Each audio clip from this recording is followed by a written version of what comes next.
Hi, everyone, and thanks for joining us. Welcome to a special edition of Thursdays with Troy. I'm Troy Lambert, as always, your host, mystery author, super plotterer.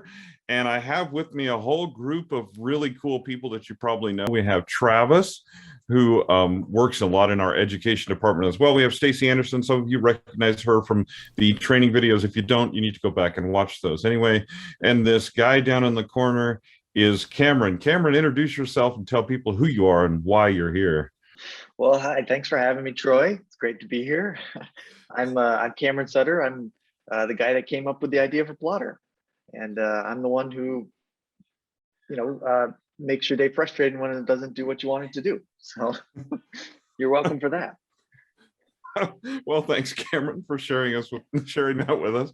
This is a rare opportunity we have where Cameron has said, hey, you guys, why don't you just have a call with me and show me your writing process, show me how you're using Plottr. So we're going to answer Cameron's questions. We're going to assail him with a wish list that some of you may applaud, others of you may wonder what we're thinking, and then we're going to kind of just see how that goes and go from there. So Cameron, take it away.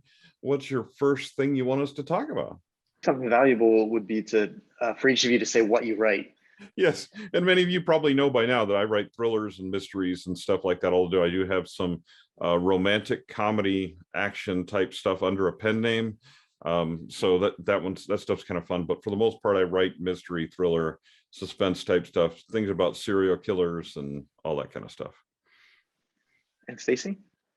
Yeah, my shorter works, like my collection short stories, can range sci-fi to fantasy, but for my novels and series, I tend to stick with military science fiction. I tend to do, I write science fiction, children's books, and psychological thrillers / horror. Don't mix that up with the children's books. I know.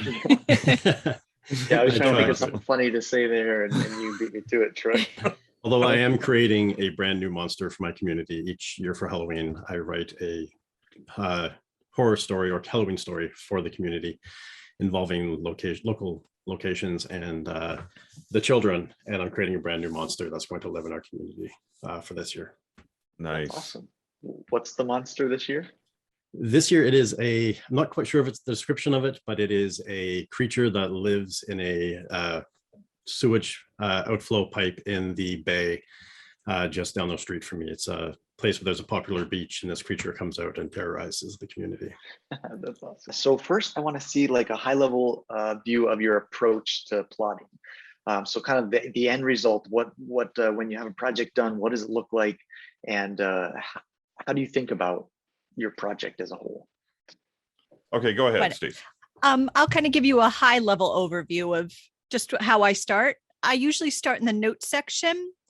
I start by writing a blurb, and I guess that is similar to the snowflake method, or an abbreviated version of the snowflake method, where you take one line, protagonist, antagonist, conflict, and expand it till I have a good size Amazon blurb. That's kind of where I stop. And then I move into, I have my own template. It's very similar to Zara's, actually. It's a 40-sentence one, kind of roughly based off the Sterling and Stone. Plug in the template, and then I start doing my key scenes. So I'll have the inciting incident, midpoint, first pinch point, those big overarching scenes I'll get in there. I tacked Hero's Journey and Victor Pinero's at the end too.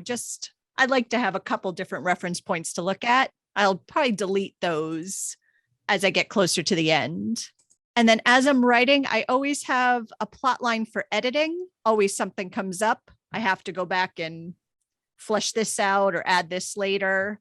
So I have So those one are like plot line. notes. Those are like notes for you to know what to do in the next draft. Yeah, exactly. So, and then I have one for open loops, something I mentioned that I can use later. So one's something I have to go back and finish. The next one's something I have to go forward and make sure to add later, if that makes sense. So like you mentioned something in chapter 3 that maybe you hadn't thought of before, but it like gives you a possibility in the future that you, and you don't want to forget it. So you write it down so you can explore it later. Exactly. Then I'll move to characters, and I kind of make just protagonist, antagonist, kind of set them up with the Enneagram. So what their needs, goals, motivation, very rough outlines. That's when I stop plotting, just plotting, and then I start writing. And I'll do, if any of you have read like or heard of Steph Green or Steph Holmes, depending, the skeleton draft. I love that idea. So that's when, again, it's similar to Snowflake. I'll start writing a very bare bones but expanded version of that. So now I start filling in the gaps between inciting incident and first pin, working it out. That's when I start making tags for my different themes to make sure now they start coming through, to see where they're coming through. I'll start tagging those. I'll start adding to my characters, fleshing them out, tagging them inside the timeline. So when I'm done with the skeleton draft, it's, but now I have 20,000 words of now a workable outline in Plottr. Yeah. And that's when I start actually drafting, which is when I go back and start adding the stuff that makes the story make sense to people that aren't me. Very cool. And so you color coded Very the smart. theme by antagonist versus protagonist, right? Exactly. Just for my two themes, one for the protagonist, one for the antagonist. And this is a question for all of you real quick. Do you guys find that you use the same tags in each one of your projects, or is it just kind of, it's an organic thing that grows for each project and each one is different? What is that? How's that work for you guys? Each one is different for me. Each one, I'll create a tag because I see something that I want to filter by and visualize later on the timeline. And so I just throw a tag in there for it. And sometimes I color code it, and sometimes I don't. Sometimes I just throw it in there because I'm like, okay, I can go through and tag these scenes really quick. I do that especially in the revision process, not as much in the drafting, but in the revision process. Although I do, when I'm drafting, if I make a change of direction, because my writing kind of goes that way, I do come back into Plottr and change the scene card. And so that I'm like, oh, what I actually did was this. And I need to make sure that that still hangs with the rest of it. So I don't start revising the rest of it at that point, but I do make changes as I'm going through. Okay. What about for you other two? My process, at least, it's changing with Plottr. So like I used to have ones for revised, everything like that, like Troy did with tags. And now I find I like the colors way more. So as I'm going through revising, I'll change the color instead. And that's how I mark it. So each book I'm frankly iterating along with Plottr. As Plottr change, we swoop your process right out from under you. Huh? For the better, but yeah. I say that's not a bad thing necessarily. For myself, I find I do have some core tags that I stick with, revision and FCK and things like that. But depending on the story, I've got different tags that will factor in as well. Excellent. Troy, I want to see like a high level view of your approach to plotting. Actually, I'm just gonna share a screen really quick so you can see that. So this is actually the one I'm revising right now. This is the outline, the Plottr outline that I started with. This is in the revision process. I might show you that later. But this is how it starts, is I basically put in a template. And then the first thing I do, and I get a lot of questions about this, but the first thing I do is I put in my plot, and then I start creating scenes in that. And so I don't use the thing in here where it says right above this line. And the reason is, if I decide I want to switch templates later, then I have to copy and paste all this over when I delete, if I delete that template. And so I'm like, I don't want to do that. So sometimes I'll do something like just copy these bullet points into my new thing. And this is my first scene. And I just make sure that then those bullet points are there, and I hit those, and I leave the other instructions on the other side. And that way, if I switch this around at all, then I don't have to start over. Basically, I can just change the template up here, and my scenes are still here, and then I can move them around. So I start with a template and then I create this plot. I don't put much on it. I generally start with like my notes. I'm going to put notes about, and these notes don't apply to this book. They apply to the other books in the series. But anyway, and then I do the same thing with characters. And the other thing that I'll do with characters is I'll filter them by the book that I'm working on. So I'll say, well, these are recurring characters. All those other characters were from another book. And as I create a new character, I'll remember to tag them in the book, because then if they don't appear in this list, when I hit save, then I know I didn't tag them properly. So then they disappear. So I have to go back and find them. But that way, at least I know that when I filter those and I'm only working on one book, I have only those characters. So I bring over my main characters and I make sure they're fleshed out the way that I want them to be. Same thing with places, although usually places change with each one. Like almost none of these places will be in the next book. They're only in this one in teaching moments, because the setting changes every time he moves around, that type of thing. And then I create my basic tags, which my basic tags are just the action level, and then needs revision or revised, which I use in the revision process. And the same thing with these tags is those are really revision tags, but then I might add specific tags for the specific book, depending upon how I want them. And then I can go back and work on the timeline. So this is kind of how it starts. It's like I start with it really rough. I add my own plot lines in between the templates that I've added, so I don't disrupt those. And then I start creating my own stuff as I go along the way. And usually, like Stacey, I start with the main incidents. Oftentimes in my notes, like in this one, since I really started this one as a rewrite, I didn't put as many of my original notes in as I usually do, but usually I'll start with like who committed the crime, how did they commit it, and I'll start with different clues that are going to be left along the way as far as how the crime gets solved. So I'll do all those things at the outset. Of course, this is if I'm doing a novel length and something that's part of a series.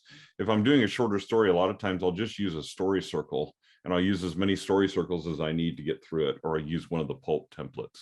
But I'll always start with a template and then fill in my own stuff in between. And if I decide to change the template, then I'll just change it. So that's pretty much, that's my basic. Yeah. I think so. About you, Travis. And actually, do you have a file that you could show us, Travis? Can we go to that and see? So this is the Lion of Archinomus story I'm working on. I will actually start usually my story with an idea that comes to me. And I do a lot of my writing initially in my head. So I'll have a good idea of where the story is going, which characters are the main characters that I'm going to be using to begin with, and what some of the key notes are and things I need to research. And then I'll go in and I'll start building a skeleton template of, even if it's the beat 5, will end up starting off as beat 1. And then I start building around that. And that's the nice thing with Plottr, is that you can move everything around so quickly and easily that you can bounce stuff around. So I'll start doing a rough skeleton of how my story is going to lay out, and putting in subplots or other smaller timelines for each of my characters. And then that gives me an opportunity as well to look at the overall timeline and see if I've made any mistakes. Then I will go into my characters, flesh them out a little bit more, and give them some more personality, and go, depending on the length of the story, it depends on how in depth I go into the notes for the characters.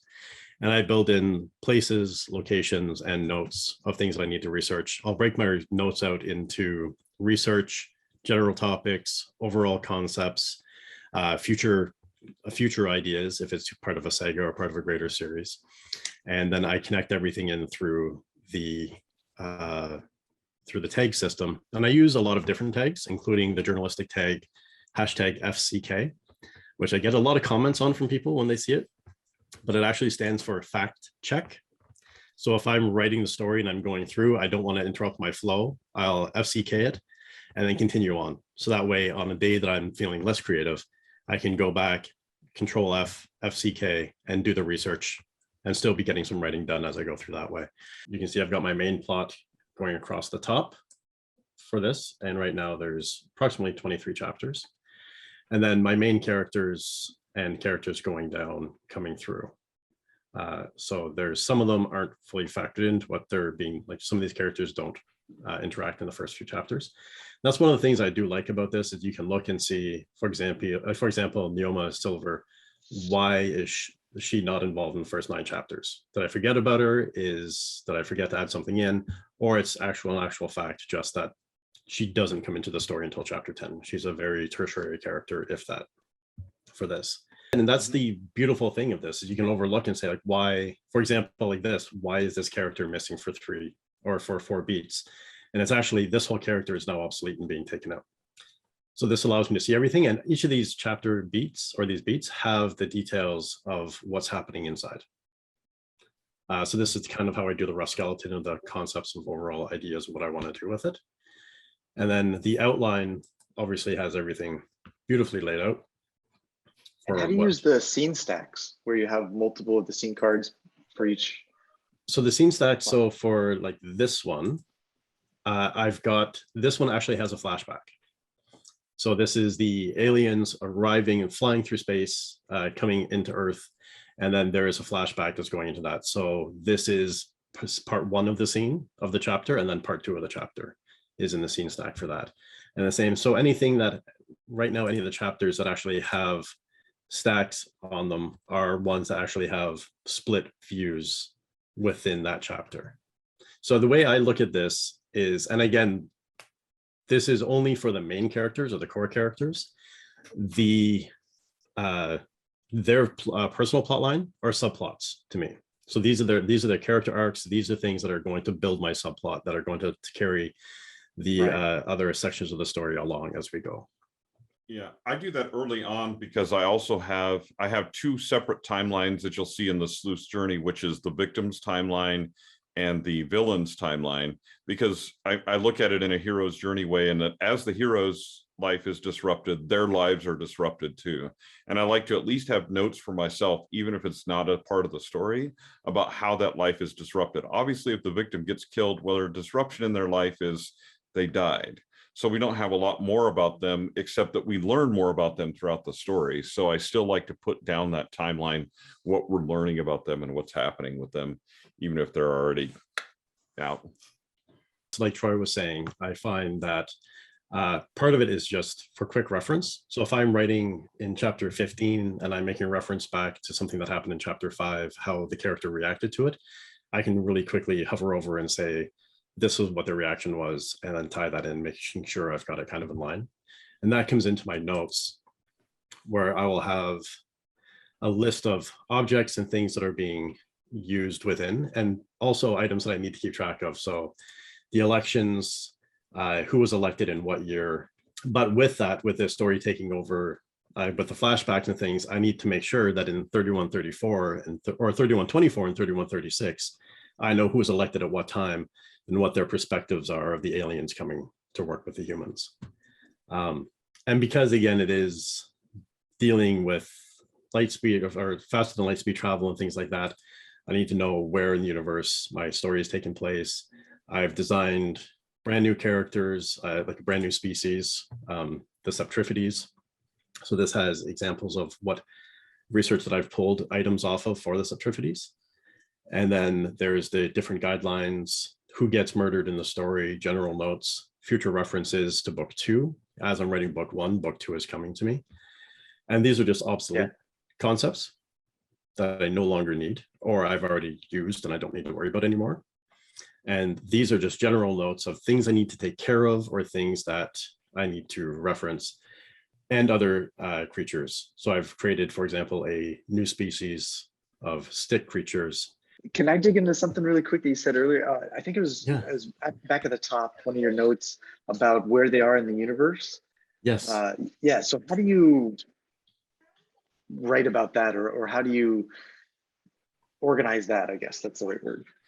Well, I wanted to make sure that they were a far distance away, just the way this works out. So they're actually in the Hydra supercluster. So we are here and they are here. So they're, I can't remember exactly how far away they are, but it's a very, very, very long distance. So they're using the Solitron concept of faster than light travel.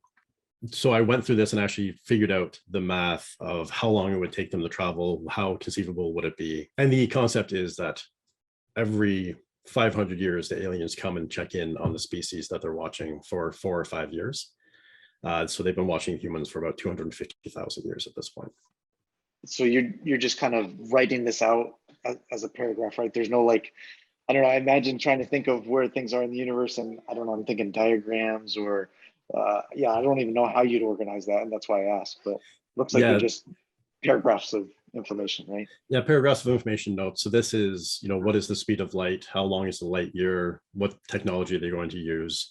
And the Hydra supercluster, again, it goes into the math as to how long is it going to take them to get from one location to the next. I like to be very thorough, even in the science fiction that I'm writing, in the sense that it's believable. It's something that could possibly happen. So this allows me to keep track of, again, of the character notes of what they're designed off of. The Subtrifides are kind of an octopus / tardigrade and other things mixed in, and they're shapeshifters. So then we get into the main characters and the supporting characters. So this, again, just kind of gives, right now, an overview of who they are, what they look like, and what their role is in the story. And then we get into the other characters. So anyone with a dash is an alien. That's their naming system. Some of these are completely small characters. These are the stick creatures. So some of these play very small roles, but they're at least listed in, so I know who they are, what their role is, and what their name is. So those stick characters, that's like a group of characters, right? Yes, so I'm also creating insects and what the aliens eat on their planet and what the dangers are on their planet. So these are species made of wood, stature of dwarves, very dopey, kind of like if you think of a dodo bird. So that's interesting. I never thought about using the characters area as like a place to put species or like a group of characters. Do either of the other two do that at all? I had species in the notes section just because because usually with mine, the species are both a group of characters and a group of locations, such as their native planet. So I combine them together in the notes section, and then I make a category for the species itself that has all that information. Yeah, the way I use that is if I want to tag, so I use character tags a lot to filter my timeline to make sure the characters appear rather than having separate timelines. Even for some of the minor characters, I use the character tag inside the timeline scene card to show me that that character is in that scene, right? So I list all the characters in that scene.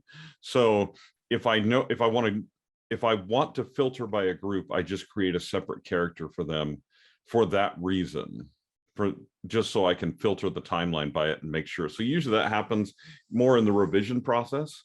But if I want to see, are the group of thieves, are they in this particular scene? And did I leave them out when they should have been in there? Because I found a plot hole actually by doing that exact same thing when I was revising the book I'm working on right now. I found out that this one guy that was supposed to be in a scene, he wasn't there. And I'm like, well, hard for him to get killed if he's not there. So I guess I got to put him in. So yeah, that's actually super valuable to know. I'm always looking for like examples of how, like specific examples of how Plottr helped you with like finding plot holes and stuff like that. So that's really interesting. Wasn't there, but he died somehow. And if we get into places, so this is the one you can see there's a house here for this. So this is unique features, what the atmosphere of the house is, the sights, the sounds, the smells, a longer description, and notes, that the house had an air telling everyone to just keep walking, don't come visit. Then I'll also go in. I love those attributes that you have there, the sight, sound, smells, the air about it. I love that. I'm going to have to use that for my own stories. Well, I find it's important to, when I'm writing to, I want to drop the reader into the scene, have them be able to walk around, look around, and feel like they're there. Yeah. Because they have a bigger buy-in to the story that way. Exactly. Yeah, I do like how you broke it down though, because usually I just put that in a giant blob in notes. And I have to go search it out, like, what was that smell or something? And that's a way better way to break it down and make it easier to reference. Yeah, so that's where Plottr really is helpful, because I can, every time I sit down to work, I can do a quick review of the couple chapters before and after what I'm working on, and get myself back in with a reminder. I can get back in some of the memories and get back to writing what I was working on. But then it also has so this isn't the alien spaceship, but this is what the alien spaceship is designed off of. Their speed jumpers are designed off of these ships. And then other, like, this is Under the Cliffs, what it looks like. But like here is in Ottawa, there is a space, the War Museum, that looks very much like a spaceship, and that's buried in the side of the ground. And I've always thought that. So that's actually the secret weapon of the aliens. And that whole thing lifts up and flies out as a spaceship. And then for tags, I have, these are all uncategorized right now for this one. But you can see there's my timelines, if it's reference, if it's obsolete, if they're tools or weapons, what the theme is. There's the FCK tag and what stage each thing is, chapter is, because I will go back and take out. So if I'm no longer considering it, I'll take out considering and flip it to in progress and go through and make sure that I'm staying on top of things that way. And then obsolete is so I don't have to delete any of my notes, because already I've gone back and I've had an idea, I've scrapped it, and then I've gone back and thought, you know what, that actually doesn't work there, but it'll work here. So I'll pull that note out of obsolete and start using it again. Yeah, that's definitely something I thought about for a while, like a place to not, like, just to not have it there right now because you don't need it, but not get rid of it forever, just in case, you know. I will go to a certain point. So you can see here, it's rather naked after this. And it's because I've gone up to about chapter 10. I've got the rough outline, but what all the characters are doing and all that stuff, and the subplots, I'm not going to know until I'm writing more. So I'll do the skeleton, do some of the subplots and key points, start writing, and then go back, bounce back and forth between writing and plotting as ideas generate from one to the other. And what do you use to write? Right now I'm using Scrivener. So how does that flipping back and forth go? I'm sure it's a lot of copy paste, right? Like when you said you're right, as you're writing, you're also flipping back to Plottr. That's it. Well, actually, I haven't used the export for a project this size. I haven't used the export to Scrivener that much, because I do still plot and outline as I write. So I've got two screens. So I'll have Plottr open on one and Scrivener open on the other, and then just flip back and go back and forth between the two programs for my notes. If it's a smaller project that I have plotted out in its entirety, then I will fire that over as a template. Yeah. Yeah, I do the same thing. I have one screen with Scrivener, one screen with Plottr. And I transfer some things back and forth between the two, but I move everything over to Scrivener. But then what I end up doing is, as I'm going through the story, I'm adding stuff to Plottr that I don't necessarily add to Scrivener. So I don't necessarily add the character. I'm not going to add the character to Scrivener and to Plottr. I use Scrivener split screen. And if I'm writing the next chapter, I have the previous chapter up on the other side of the screen. So I have the Scrivener split screen. So I have two parts of the project open at one time. And then I have the other stuff open in Plottr. And so I can reference back to that, reference back to the chapter before in Scrivener. So I can keep that balance there. This does segue me to one of my wish lists for Plottr, Cameron. Great, so bring it on, bring it on. Are you ready for a coding nightmare from Troy? Okay, so what would be really cool is if there was the ability to collapse those underneath a menu. Do you know what I mean?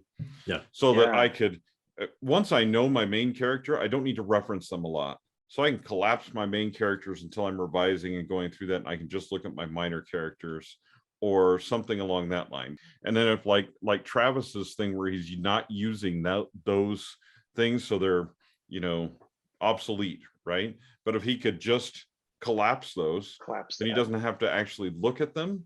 But if he wants to look at them, he can go push the little arrow and they come out and appear again. So that would be a really cool thing. That was on my wish list as well. I was thinking either like one of those eyeball icons where you can turn on and off the visibility, or an exclude in the filter. So instead of include, it's exclude. Click, click, click. Oh, yeah, right. And that does that works too, because I do some of my writing live on stream where I've got people coming in to watch me write the story. And there's points where there's a spoiler for something major that's in my notes, or there's something that it's an idea that I don't want stolen by someone. So it would be, instead of having to just scroll really quick past it, it'd be nice to be able to minimize those and just have them not show up on screen. Yeah. Yeah. But yeah, Yeah, collapsing okay, them yeah. or hiding them or something. Yeah, collapsing them would be cool. You were talking about the revision thing, Stacey. So the one I'm revising now, like normally I was using the revision tags, but now I'm also coloring them green. And then I figured out that in the filtering, you can also filter by the color. So Yeah. I can still filter and see what's revised and what needs to be revised. So I was like, oh, well, maybe I don't need those revision tags quite as much as I was using them before. I really like Good the stuff. idea of the colors over the status tags for that. That's something I think I might start factoring in. Yeah. With some of these where I have the scenes stacked, what I've done is I've gone through the beats after I've written. So this is my revision one, and I've said, whoops, okay, scrolled too far. I've said these 3 scenes, because a couple of these were really slow. I'm going, okay, I need to combine these and tighten these up. So I go stack, stack, stack, and go, okay, so like these ones are ones I'm revising that need revision, and this one's really slow. So I'm like, well, if I combine it with this, tighten that up and speed it up, then this won't be a slow scene in the middle of this anymore. Because what happened was this was a slow scene, this was a slow scene, this was a slow scene. So I had like 3 big chunks of slow all together. So I'm like, no, I don't want that. So then I changed it, right? So I pulled all these 3 together because I'm like, these 3 are going to be combined into one beat instead of 3 different things. So anyway, so I pull everything in from Scrivener, all the scenes and all my notes from those scenes. And then I say, okay, then I put it up against a template and go, okay, does this work still? Does this still work with the template? Is my pacing off? Did I screw this up? And what I found out, of course, was, yeah, I screwed up the pacing with this because I stretched some of the things out because I wrote them over a longer period of time. I stretched them out and made them longer than they needed to be. So I have a lot of tightening to do in this particular case. And I have 2 different storylines happening. So I've discovered to hit the word count that I want, I really need to tighten each of those storylines a little bit while still keeping them equal. And then when I see that it doesn't work somewhere, then I say, okay, well, I need to stack these up and make this so it's not separate scenes, but I need to change it so that all of these parallel each other the way they should, and they go back and forth exactly the way that they should, so that when I get to the resolution at the end, they all resolve at exactly the same time. I'm looking at pacing and plot holes, and this is the one that on Thursdays with Troy, what I did was I pulled out. So a lot of times in this case, I'll go by and I'll filter by plot line, right? And my 2 main plot lines are this one, and just the detective's plot line and the main mystery plot line. And then the other one is the first person confession. That's the second storyline. So I'll pull those out individually. And in this case, what I've done is I pulled each of these individually into a Word file of its own, until at the end, when they both line up, they need to stand alone. Each needs to stand alone. And so when I'm working on this in the Word file, I'll have the Word file open on this side, and I'll actually have my outline open as opposed to my timeline. And I'll be working on this scene that I said, okay, this was slow and I don't like it. And I'll be working on this particular scene and fixing it as I go along. So at the moment, you can see that in this one, I've revised the first few where they say revised. And you can tell where I'm at by, going down and seeing, okay, I've revised, and all of a sudden I'm down here and this is my next one to revise. Right, because I have, like, even in my Capital City Murders novellas, I'll have a clues timeline. And so I need to go through and make sure, so let me delete that one, and make sure that I've resolved all these clues by the end, that either it's been a false lead or it's been a real resolved clue and it comes up to the resolution. But one thing that Troy said that I really liked, and that I do with some of my short stories and flash fictions and that kind of thing, is I come across a lot of people that say they're pantsers, not plotters, or they are discovery writers, not plotters, or outliners. And I've gotten I've come up with this concept and it's true and it works for people and it actually gets people more into the plotting mind frame. Is it's great to be a discovery writer and write your story as you go along and get it done, but then afterwards import it into Plottr or hold it up to an outline and see, did you hit the beats properly? Did you hit the plot points? Did you miss anything? Did you spread some scenes out too long? And so that's a great way of saying, like, yes, you don't have to outline, but until you become such an expert that you can write the hero's journey with your eyes closed and not miss any points or beats or like areas of where things should be done, write your story and then go back and compare it. Everybody plots. It's just a matter of when. Like you can plot either you're going to plot your first draft and then write it, or you're going to plot as you go and then revise it, or you're going to plot in the revision process to figure out if your story works that you discovery wrote. But you're going to plot. It's just a matter of when. So there's no one that I've met that writes what I would consider quality saleable fiction that doesn't outline at some point. They may call it something else. They may call it, oh, I'm doing this revision process. I'm like, are you making sure you hit all your story beats? Well, yeah. Okay. That's plotting. It's hard to keep all those points. Like Troy was saying, he missed that one clue that didn't get resolved, because you can, free write or discovery write all the way through and think that you've got a great thing. But the longer the story, the more in depth and consequential the story is, the easier it is to miss key points that are going to come back and haunt you. I had one question. I don't know if it's possible or not, but one of the reasons why I'm doing the Scrivener and Plottr separation for the larger books that I write is, if I take, say, what I've got now and I beat it up to chapter 10, I've got kind of laid out, and I export that to Scrivener, and I'm working in Scrivener, and then I build out up to chapter 15, like 5 more chapters. Can I do another export and have those 5 chapters seamlessly integrate into what I've already exported once? Or is it a brand new file that I then have to try to copy and paste everything over? And so that's the thing, is that that's why I use it more, the export for short stories that I've got fully plotted, because I'm a little chagrined at creating 5 or 6 different files for one story if I'm plotting and or outlining and writing at the same time. Yeah, no, I don't even know if that's a possibility in physics. That look you just saw on Cameron's face, that's the coding nightmare look that he gets when I tell him, hey man, this is something I'd like. And he goes, yeah, that's nice that you want that. And then he just stops talking. No, Travis, that is where we want to go with it, but it can't do it right now. It's a brand new file every time you export to Scrivener. But yeah, we're working on it. Short answer is we're working on it, and I want it will be really useful when we get there.